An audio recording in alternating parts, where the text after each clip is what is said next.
Best varicose veins చికిత్సనే పొందండి. నొప్పి లేని చికిత్స కోసం సంప్రదించండి ఎబిస్ హాస్పిటల్. నమస్తే రమగారు. నమస్తే జయ. రమగారు, మనం విక్రమార్కుడు భోజుడికి సంబంధించిన కథలు చెప్పుకుంటా ఉన్నాము. 21వ మెట్టు మీద ఉన్నాము. ఈ మెట్టు గురించి 21వ మెట్టు మీద ఉన్న సాలభంజిక మాట్లాడింది. భోజుడు 21వ మెట్టు ఎక్కాడు. పట్టువదలని విక్రమార్కుడిలాగా ఈయన పట్టువదలని భోజుడు అట్లానే ఉన్నాడు. ఆ ప్రతిమ ఏమందట, ఈవిడ పేరేంటి, కనకరంజితవల్లి. చెప్పి చెప్పి మాకు విసుకొస్తున్నా నీకు మాత్రం విసుగు రావట్లేదు, మా నోరు నొప్పెడుతోంది కానీ నీకు విసుగు పుట్టట్లేదు, నువ్వు కూడా కొంత ప్రజ్ఞావంతుడు అవుతావు, మాకు కూడా మా రాజు విషయాలు చెప్పుకుంటుంటే మాకు సంతోషంగా ఉంటుంది అని చెప్పి ఒక కొత్త విషయం చెప్పింది. భోజుడు కాదు, మన విక్రమార్కుడు భట్టి రాజ్యంలో ఉన్న 6 నెలల కాలంలో వీళ్ళు వింతలు విడ్డూరాలు విశేషాలు అక్కడ చూసింది ఇక్కడ చూసింది ఆ రాజ్యంలో జరిగింది వేసుకుంటారు, అవన్నీ కబుర్లు చెప్పుకుంటూ ఉంటారు. వీళ్ళు ఒకసారి ఒక సాయంకాలం వేళ మరి బాగా చీకటి పడలా, ఓ 4 గంటలు అట్లా అయింది, బయట సౌధం బయట భాగంలో కూర్చుని కబుర్లు చెప్పుకుంటున్నారు. కూర్చుంటే ఒక అతను వచ్చి వీళ్ళకి నమస్కారం చేసి, నేను ఇంద్రజాల విద్య నేర్చుకున్నానండి, ఇంద్రజాల మహేంద్రజాల విద్యలు చాలా గట్టిగా వచ్చు నాకు, ఇంకా ఉన్నాయి గజకర్ణ గోకర్ణ టక్కు టమార విద్యలు ఉన్నాయి, అవన్నీ వచ్చు నాకు. మీరు చూస్తే 62 విద్యల్లో ఏమంటారు, 64 కళలందు మేటి అంటారు. 64 కళలు, 64 కళల్లో మేటిగా కనపడుతున్నారు. ఈ ప్రపంచంలో ఏ మూలకెళ్ళినా విక్రమార్కుడు లాంటి రాజు లేడు. ఏ కళనైనా ఆయన ప్రశంస దొరికిన వాడే నిజమైన కళాకారుడని చెప్పబడుతోంది.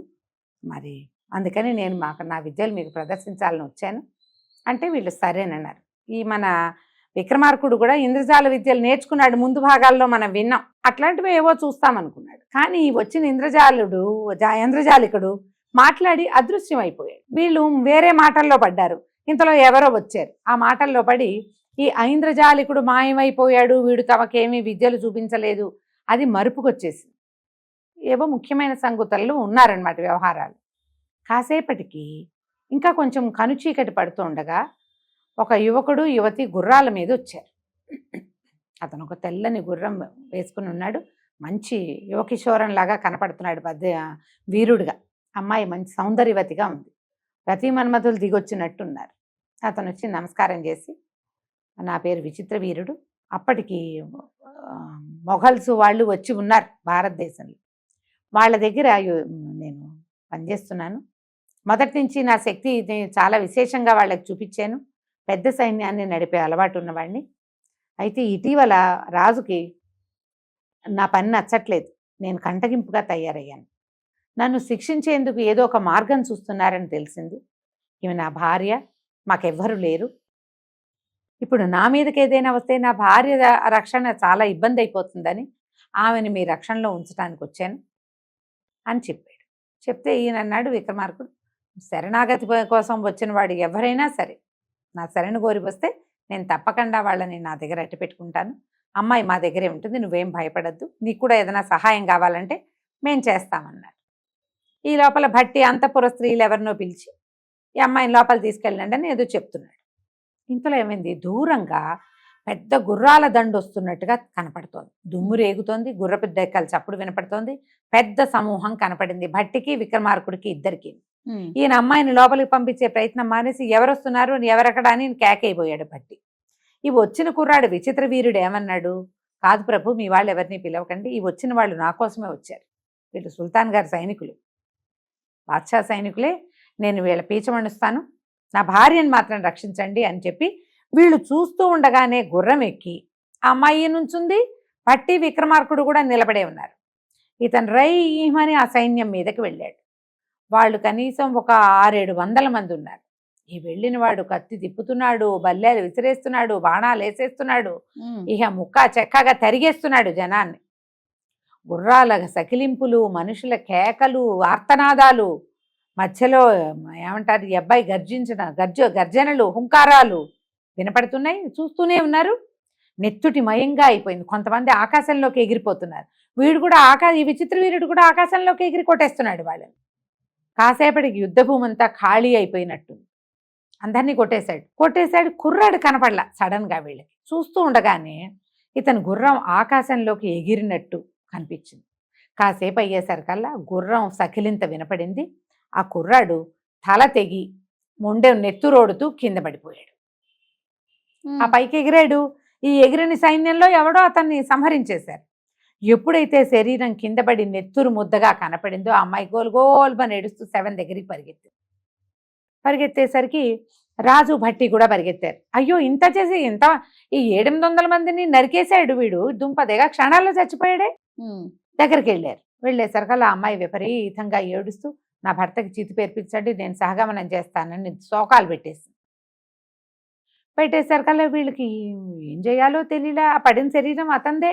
ఎంత వద్దన్నా అమ్మాయి వినలా. సహగమనమో అని గోల పెట్టింది. నిమిషాల్లో చితి పేర్పించేసింది. అతని శరీరాన్ని ఎక్కించింది. ఆ అమ్మాయి కూడా చితి మంటల్లో కాలిపోయింది. వాకిట్లోనే జరిగిపోయిందంతా. వీళ్ళిద్దరూ నెత్తి మీద చేతులు పెట్టుకుని ఉంచున్నారు. ఏం చేస్తున్నాం మనం? ఎంతసేపు చీకటి రాత్రి అయ్యేసరికి ఇదంతా అయిపోయింది. నిమిషాల ప్రకారం జరిగిపోయినట్టుంది. వీళ్ళిద్దరూ ఏం చేయాలో పాలుపో అని ఒక స్థితిలో రాజు మంత్రి నిలబడి ఉండగా దూరం నుంచి గుర్రపు డెక్కల చప్పుడు వినపడి విచిత్ర వీరుడు వచ్చేసాడు. ఇప్పుడేగా చూసాం శవం, తగలబెట్టేశాం. వచ్చి ప్రభు మీ అభయం వల్ల నేను ఇవంతా గెలిచాను. ఈ 700 మంది సైనికుల్ని మట్టు పెట్టాను. ఇక మీ రక్షణ మాకు అవసరం లేదు. నా వెనకాల ఎవరు రారు. నేను నా భార్యను తీసుకుని వెళ్ళిపోతాను. నా భార్యని ఇప్పించండి అన్నాడు. రాజు విక్రమార్కుడు నీళ్ళు నవ్వలేడు. ఏం చెప్పాలో తెలియలే ఆయన. చూస్తుండగా పిల్ల తగలబడిపోయింది. సహగమనం అయిపోయింది కదా.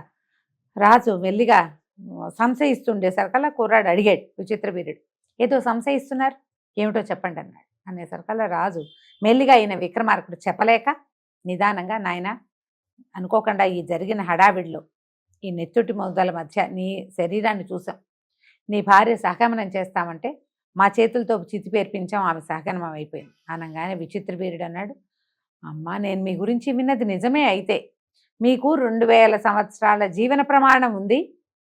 1000 సంవత్సరాలు మీరు రాజ్యం చేస్తారు. అప్పటిదాకా మీరు యవ్వనంగానే ఉంటారు. ఎందరో స్త్రీలని మీరు కూడారని నేను వింటూనే ఉన్నా. నా భార్య సౌందర్యవతి కాబట్టి ఆమెను లోపల దాచి ఇలాంటి కబుర్లు చెప్తున్నారా? నేను జీవించున్నా కదా. నేను జీవించుండగానే నా శవం మీకు ఎట్లా కనపడింది? దాన్ని మీరు ఎట్లా తగలబెట్టారు? దాని మీద నా భార్యను ఎట్లా ఎక్కించారు? ఎన్ని కథలు చెప్తున్నారు. విక్రమార్కుడు ఘటనా సమర్థుడంటే ఏమో అనుకున్నాను. ఇదే మీ సంగతి అన్నాడు. ఇంత భాండం భట్టికి అర్థం కావట్లా ఏం చెప్పాలో. చూస్తుండగా పిల్ల తగలబడిపోయింది. కంటితో చూసామే, కౌరు వాసన పోలేదు ఇంకా ఇక్కడి నుంచి. వీడు ఎట్టా వచ్చాడు? ఇద్దరు నిర్ఘాంతపోయి నుంచున్నారు. వీళ్ళకి ఈ సమయానికి భేతాళుడు లేడిక్కడ. అతను నెలలో 1 రోజు వీళ్ళతో ఉండడు. ఆ 1 రోజు ఇది జరిగింది అన్నాడు విక్రమార్కుడు. నాయన మమ్మల్ని క్షమించు, మా వల్ల పొరపాటే జరిగింది. కానీ నువ్వనుకున్న లాంటిది ఏది ఇక్కడ జరగలే. మేం చెప్పిందే నిజం. కాదంటావా? ధారా నగరాన్ని నీకు ఇచ్చేస్తాను. ఆ నగరాన్ని ఏలుకో. అంతకు మించి నేను నీకు చేయగలిగింది ఏమీ లేదు. నేను అక్షరాలా మేము ఏం చెప్పామో అదే జరిగింది అనగానే కుర్రాడు మాయమైపోయాడు. ఐంద్రజాలికుడు ప్రత్యక్షం అయ్యాడు. ప్రభు మా ఇంద్రజాలం మీకు నచ్చిందా అని అడిగాడు. అప్పటికి తెలిసింది వీళ్ళకి జరిగిందంతా ఇంద్రజాలమే. 700 మంది సైనికులు వచ్చారు. 700 మందిని ముఖచక్క కింద తరిగేయబడ్డారు వాళ్ళు. నెత్తుటి మయం. ఆ అమ్మాయి తాము చూస్తూ ఉండగా మరణించింది. అంతా ఇంద్రజాలమే, ఏమీ లేదు అక్కడ. ఇంద్రజాల విద్య చూపించాడు. ఆ తర్వాత అతని దగ్గరే ఈ ఇంద్రజాల విద్యని ఈయన నేర్చుకున్నాడని చెప్తారు. ఈ కథ చెప్పింది. అవతల వాడెవడో ఒక వాక్యం సహాయం అడిగితే ఒప్పుకుని వాడు అభాండం వేసిన వాడికి ఆయన చంద్రహాసం తీస్తే వాడు ఎంతసేపు 700 మందిని నరికినా వాడు విక్రమార్కుడు ముందు ఆగలిగేవాడు కాదు.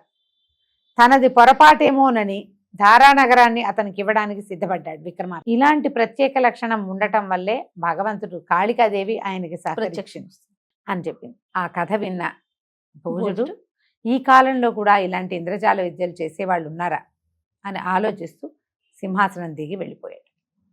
మళ్ళా రేపు 22వ రోజు ఏదైనా కథ విన్నాడా, మానేశాడా, మళ్ళీ చూద్దాం మనం. తప్పకుండా. నమస్తే. నమస్తే.